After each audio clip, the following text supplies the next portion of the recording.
تو جب آپ جیسے مہمان آتے ہیں تو ویسے ہی سمجھ نہیں آ رہا ہوتا کہ بات کیا کی جائے. ماشاءاللہ آپ کی پرسنالٹی کا ایک ایسا روب ہے کہ بندہ بات کرتے ہوئے سوچتا ہے. اگر کوئی غلطی ہو جائے تو مجھے ابھی سے میں معذرت کرتا ہوں. بات ہو رہی ہے جنگ بدر پہ. جنگ بدر سے تمام مسلمانوں کو کیا سبق کیا ملتا ہے؟ بسم اللہ الرحمن الرحیم. جنگ بدر سے جو سبق ملتا ہے قرآن نے اس کو ہائی لائٹ کیا ہے. یوم التقى الجمعان یوم الفرقان یوم التقى الجمعان، کہ اللہ نے اس کو فرقان کا نام دیا ہے. فارق یہ فرق سے نکلا ہے. فرق کا مطلب ڈیفرنس. دو چیزوں میں ہم فرق کرتے ہیں، الگ کر دیتے ہیں، چھانٹ دیتے ہیں. اصل میں مسئلہ یہ ہے کہ پیغمبروں کی جو بعثت ہے نا، اس کا بنیادی مقصد ہے کہ آپ کو صحیح راستہ پتہ چل جائے. یہ ایک دنیا کا سب سے بڑا مسئلہ ہے کہ سیدھا راستہ ہے کیا. یہ آج تک یعنی عقل سے یہ فیصلہ ہو نہیں سکتا. بالکل. تبھی آپ دیکھیں دنیا کے مختلف ملکوں میں صحیح اور غلط کی ڈیفینیشن الگ ہے، تبھی اس کی بیس پہ ان کے قوانین بھی الگ ہیں. تو صحیح اور غلط کا فیصلہ قرآن کا یہ دعویٰ ہے کہ اللہ کے سوا کوئی بھی نہیں کر سکتا. اللہ ہی آپ کو دکھا سکتا ہے صحیح کیا ہے غلط کیا ہے. تو جو چیز آپ کو بتاتی ہے کہ صحیح اور غلط، اس کو فارق کہا جاتا ہے عربی میں، فرق کرنے والی. اور فرقان یہ ایک مبالغہ ہے اس میں، یعنی ایسا فرق کہ دودھ کا دودھ پانی کا پانی. تو قرآن کا یہ دعویٰ ہے کہ توحید برحق ہے، شرک کا راستہ ٹھیک نہیں ہے. قرآن کا یہ دعویٰ ہے کہ ہم نے پیغمبروں کو دنیا میں بھیجا ہے لوگوں کی ہدایت کے لیے. جو نام نہاد لبرل ہیں، جو اسلام کو یا مذہب کو نہیں مانتے، وہ کہتے ہیں ہم اپنی عقل سے فیصلہ کریں گے، ہمیں پیغمبروں کی ضرورت نہیں ہے. تو بہت سارے قرآن نے دعوے کیے ہیں کہ آخرت برحق ہے، تم مر کے ختم نہیں ہوتے، تمہیں قیامت کے دن دوبارہ اٹھ کے حساب و کتاب دینا ہے. تو ان تمام باتوں کے لیے قرآن نازل ہوا. تو قرآن کہہ رہا ہے کہ غزوہ بدر میں ہم نے 313 کو 1000 سے لڑا کر 313 کو ہم نے فتح دی ہے. تو یہ اصل میں فرقان تھا. یہ ایک ایسا واقعہ تھا جس نے حق اور باطل کو دودھ کا دودھ اور پانی کی پانی کی طرح ایک الگ کر کے رکھ دیا ہے. یہ ایک بہت بڑی عبرت، کیونکہ اسباب کی دنیا میں یہ ممکن نہیں ہے. تو یہ پہلی ایک لڑائی تھی اسلام کی، جو بڑی لڑائی تھی. اور اسلام نے یعنی یہ اس میں اللہ نے بتا دیا کہ میں کس کے ساتھ ہوں، اور یہ بتا دیا کہ اب قیامت تک اسلام کو دنیا سے ختم کرنا تمہارے لیے ممکن نہیں رہے گا. تو اس لیے اس کو اللہ نے فرقان سے تعبیر کیا. اور اس میں جو ہمیں سب سے بڑا سبق ملتا ہے وہ یہی ملتا ہے کہ اگر ہم حق پر ہیں تو بالآخر فتح ہمارا ہی مقدر ہے. اللہ تعالیٰ اہل حق کو کبھی فنا نہیں ہونے دے گا. اچھا، اس میں یہ بھی چیز تھی کہ جب مسلمان تھے، ظاہر ہے جب انہوں نے پہلے دیکھا کہ اتنا بڑا لشکر ہے تو ان کے اندر ایک ظاہر فیئر آ گیا تھا، خوف آ گیا تھا، لیکن پھر ایک یقین آیا.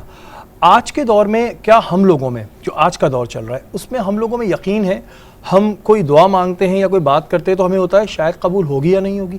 اس سے کتنا فرق پڑتا ہے؟ جی، اس سے بہت فرق پڑتا ہے. یریکہم اللہ فی منامک قلیلا ولو اراکہم کثیرا لفشلتم ولتنازعتم فی الامر. اللہ کی مدد اس طرح سے ہوئی کہ صحابہ کو اللہ نے دشمن کم کر کے دکھایا اور دشمن کو صحابہ کی تعداد زیادہ کر کے دکھائی.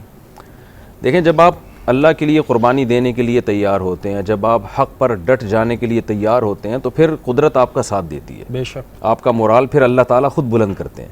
تو صحابہ کا مورال اس طرح سے بلند کیا گیا ہے کہ انہیں دشمن کم دکھائے گئے اور دشمن کو صحابہ تعداد میں زیادہ دکھائے گئے.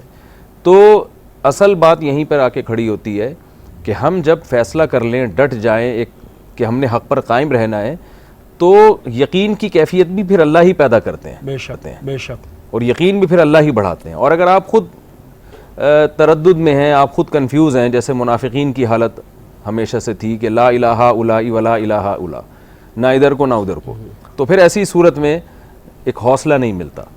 یعنی جیسے آج ہمارے زیادہ تر مسلمانوں کی جو حالت ہے، جو کنڈیشن ہے، وہ یہ ہے کہ دعا مانگ رہے ہیں ٹرائی کرنے کے لیے نا. بالکل صحیح کہ قبول ہو گئی تو دیکھتے ہیں، ٹھیک ہے، نہیں ہوئی تو کون سا اس میں ٹائم ضائع ہو رہا ہے. تو ایسی دعاؤں کو اللہ قبول نہیں کرتا. آپ کی یقین کی وہ کیفیت ہونی چاہیے جو غزوہ بدر میں صحابہ کرام کی کیفیت تھی کہ اللہ تعالیٰ نے ہم سے ایک چیز کا وعدہ کیا ہے تو انشاءاللہ اللہ تعالیٰ ہم سے وہ پورا کرے گا وہ وعدہ. اچھا طارق بھائی، کیونکہ ہم جب آپ کے بیانات بھی سنتے ہیں، اس میں ایک ایسی چیز سامنے آتی ہے جو آج کل کے دور میں چل رہی ہوتی ہے.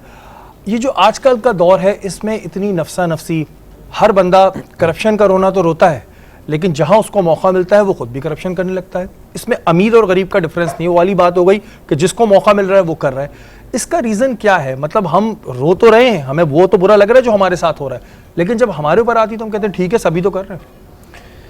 یہ تو دیکھیں شعیب علیہ السلام کی جو قوم تھی نا اس کا بڑا مسئلہ ہی کرپشن تھا. شعیب علیہ السلام نے ان کو سمجھایا اوف الکیل والمیزان, ناپ تول میں کمی مت کرو, پورا پورا ناپ تولا کرو, اور ان کو یہ سمجھایا کہ انی اراکم بخیر, تم قحط زدہ لوگ نہیں ہو, کھانے کو سب کو مل رہا ہے تو تم ایسا کیوں کر رہے ہو. تو یہی مسئلہ آج ہمارے ساتھ بھی ہے. دیکھیں دو چیزوں سے معاشرے میں اصلاح ہوتی ہے, یا تو آپ کا قانون اتنا سخت ہو کہ کوئی اس قانون کی گرفت سے بچ ہی نہ سکے, جیسے یورپ امریکہ میں وہاں قانون سے بچنا بہت مشکل ہے, تو پھر آپ ڈنڈے کی طاقت سے, قانون کی طاقت سے آپ لوگوں کو قانون کو فالو کرواتے ہیں. دوسرا ہے اللہ کا خوف. تو اللہ کا خوف قرآن کیا کہہ رہا ہے, وَيْلٌ لِّلْمُطَفِّفِينَ الَّذِينَ إِذَا اكْتَالُوا عَلَى النَّاسِ يَسْتَوْفُونَ وَإِذَا كَالُوهُمْ أَوْ وَّزَنُوهُمْ يُخْسِرُونَ أَلَا يَظُنُّ أُولَٰئِكَ أَنَّهُم مَّبْعُوثُونَ.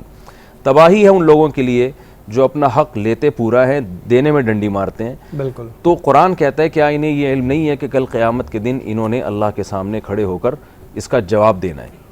تو یہ جو جواب دہی کا عنصر جب تک آپ کے دل میں نہیں ہوگا آپ کرپشن سے نہیں بچیں گے. تو ہمیں اس بات کی ضرورت ہے کہ ہم اپنے سسٹم کو بھی درست کریں, قانون کو بھی درست کریں, قانونی اداروں کو بھی درست کریں, اور دوسرا ہم لوگوں میں اللہ کا خوف پیدا کریں کہ ہم مسلمان ہیں, ہم کوئی ایتھیسٹ نہیں ہیں, ہم ملحد نہیں ہیں کہ ہم اس کے قائل ہوں کہ مر کے ہم ختم ہو جائیں گے, بلکہ ہمارا یہ عقیدہ ہے کہ کل ہمیں اللہ کے سامنے کھڑے ہو کر اس کا جواب دینا ہے. تو جب تک یہ سوچ پیدا نہیں ہوگی تو جو آپ کہہ رہے ہیں کہ یہی باتیں چلیں گی کہ بھئی سب کر رہے ہیں تو ہم نے کر لیا تو کیا. بالکل جی, یہ